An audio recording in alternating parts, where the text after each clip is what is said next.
Bonjour à tous, j'espère que vous allez bien et on se retrouve aujourd'hui pour une toute nouvelle vidéo qui est sur cette thématique. Mon ex est avec quelqu'un d'autre et aujourd'hui j'ai le plaisir de recevoir Vladimir. Comment tu vas? Salut Aurore, ça va et toi? Ça va. Ça me fait vraiment plaisir de retourner des vidéos avec toi. Pareillement pour moi aussi. Ça fait un petit moment et je t'avoue que je suis très heureux d'être ici et de pouvoir donner mes conseils aux personnes qui suivent ta chaîne YouTube. Yes, et aujourd'hui on va parler de reconquête amoureuse et plus précisément on va parler, je pense, d'une problématique que tu dois rencontrer au quotidien.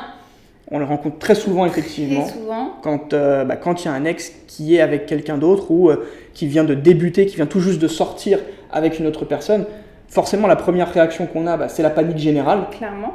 Donc c'est un peu bête comme conseil que je vais donner, mais le premier conseil c'est de garder son calme, de ne pas paniquer et surtout de ne pas se projeter. Parce qu'en réalité, quand on voit que son ex est avec quelqu'un d'autre, on se dit que c'est la panique générale et que cette relation va durer, qu'ils vont se marier, qu'ils vont avoir des enfants ensemble. C'est ça. Alors qu'il faut quand même prendre un petit peu de recul. Temporiser. Et se dire que c'est un début de relation et que ça peut aussi foirer.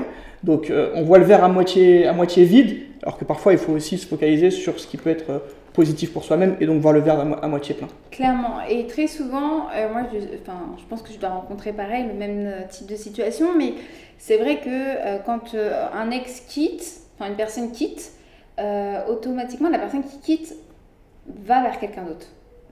Tu vois ? Il y a souvent quelqu'un d'autre à la base. Il y a souvent quelqu'un d'autre. Donc on peut parler très souvent de relations pansement, dit tampon aussi, ce qui est très généralement le cas. C'est souvent le cas, surtout après une longue relation. Surtout après une longue relation, ouais. Quand c'est une relation un peu plus courte, oui. C'est un peu moins le cas. Clairement. Mais quand ça dépasse 1 an ou 2 ans, là, effectivement, si l'ex se remet tout de suite en couple, souvent c'est une relation pansement. C'est ça. Hormis dans un cas, c'est lorsque votre ex a entretenu une liaison avec cette personne pendant plusieurs mois avant de sauter le pas. Là, effectivement, il se peut que ce ne soit pas une relation pansement, une relation tampon. En revanche, il y a un autre aspect positif, c'est que en réalité, comme on a entretenu une relation extra-conjugale pendant un certain temps, le fait de passer à une relation en couple avec cette personne, c'est pas toujours facile. Et en tous les cas, nous, en tant que coach, on a des solutions à vous transmettre, en fonction de la situation, bien évidemment, pour faire en sorte de casser cette nouvelle idylle.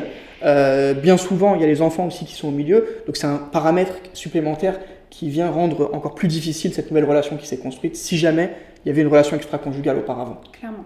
En tout cas, c'est hyper intéressant ce que tu viens de dire. Et je vais même y ajouter, parce que moi je sais que c'est très souvent la question qu'on me pose en coaching, quand par exemple ton ex est avec quelqu'un d'autre, le but c'est pas de se mettre en retrait en fait. Le comportement, en tout cas l'attitude qu'il faut avoir, c'est de quand même rester en contact avec votre ex. Il faut toujours garder le contact quand il y a une autre personne. Après, il faut garder le contact intelligemment. Il ne faut pas non plus forcer les choses. Voilà. Alors, Aurore, est-ce que tu as un conseil peut-être à donner pour avoir justement cette attitude intelligente, entre guillemets? Alors, l'attitude intelligente à avoir, tout simplement, c'est déjà de ne pas être trop excessif. Ça, c'est la base. Le but, c'est vraiment de se dire, bon, ok, j'ai un concurrent, une concurrente. Surtout pas se sous-estimer par rapport à ça. Il faut le prendre comme du challenge. Donc, vous devez avoir cette attitude de personne, en réalité... Alors, je n'irai pas jusqu'à ce point-là, mais c'est un peu de l'atmosphère qu'il faut avoir, c'est « je suis content pour toi ». Je suis content que tu sois heureuse ou heureux dans ta nouvelle relation. Un peu détaché en réalité. Un peu détaché, c'est-à-dire ça va être une relation un peu d'ami-ami, voilà. Alors, pas de confident, on est bien d'accord, mais d'ami-ami, et juste d'être heureux pour la personne. Et en fait, votre objectif, c'est vraiment de continuer à entretenir une relation un petit peu ami-ami, mais de pouvoir réembrayer avec des sorties un petit peu plus complices, le faire vivre de la nouveauté. Quel conseil toi tu pourrais donner à des personnes qui se sont quittées en mauvais termes? Parce que là c'est plutôt une position où on s'est quitté en bon terme. Oui, ou en milieu, en fait, c'est au départ, bien évidemment qu'il y a un recontact, c'est pour la démarche à suivre par la suite. L'objectif, c'est que lorsque vous arrivez à reprendre contact avec votre ex qui est avec quelqu'un d'autre, l'objectif final, bien évidemment, c'est la reconquête, mais entre-temps, voilà, il faut y aller crescendo, step by step. Il y a des étapes, à franchir. Voilà. Moi, j'ai quand même beaucoup de situations où, suite à la rupture, et surtout quand il y a quelqu'un d'autre, en réalité, ça se passe plus très bien. entre les deux ex. Et du coup, soit l'ex qui s'est remis en couple bloque la personne, soit c'est très tendu et c'est des échanges qui vont être très limités. Donc si vous avez encore la chance d'avoir des échanges, il faut essayer justement d'apaiser les choses et ne pas tenir compte de cette autre personne qui rentre dans l'équation. Par contre, si c'est très tendu, que vous êtes bloqué mais pas de partout, ou que votre ex ne souhaite pas forcément vous parler, la meilleure chose à faire, c'est de temporiser un petit peu. C'est ça, de prendre des nouvelles dans un premier temps, une fois par semaine, c'est très très bien. De ne pas juste envoyer un coucou ça va, mais plus approfondir par de la nouveauté, un petit peu d'humour pour essayer de tâter un petit peu le terrain et détendre l'atmosphère. Surtout, on ne pose pas de questions beaucoup trop intimes. On ne pose pas de questions sur la nouvelle personne. Voilà, sur la nouvelle personne, mais à part si il ou elle est amené à vous en parler, là, à ce moment-là, vous êtes à l'écoute et vous êtes positif. Vous pouvez écouter, mais surtout pas poser trop de questions. Ouais, par rapport à l'autre personne. Exactement. Et surtout, n'abordez pas de sujets personnels, restez dans le vague pendant les premières semaines. Comme ça vous permet, vous, d'être en position d'attente pour voir comment ça va se dérouler dans cette nouvelle relation, voir si ça perdure ou pas. Et surtout, deuxième possibilité, ça vous permet, vous aussi, de lui montrer que vous pouvez vous reconstruire et que vous aussi, vous pouvez être, par exemple, sur des sites de rencontres, que vous aussi, vous avez la possibilité de faire des rencontres. Et du coup, il y a un rapport de force qui va un peu plus s'équilibrer. Et finalement, l'état de panique que vous pouviez avoir au début, eh bien, c'est votre ex qui risque aussi de l'avoir. Et de continuer aussi, de se servir aussi des réseaux pour pouvoir continuer à publier ce que vous faites, les nouvelles choses que vous faites. C'est ce qui va aussi lui attiser la curiosité, le provoquer aussi un manque, une jalousie, de voir la nouveauté que vous pouvez mettre en place. C'est pour ça qu'avec Vladimir, ce qu'on vous disait, c'est un cheminement où vous allez y aller step by step.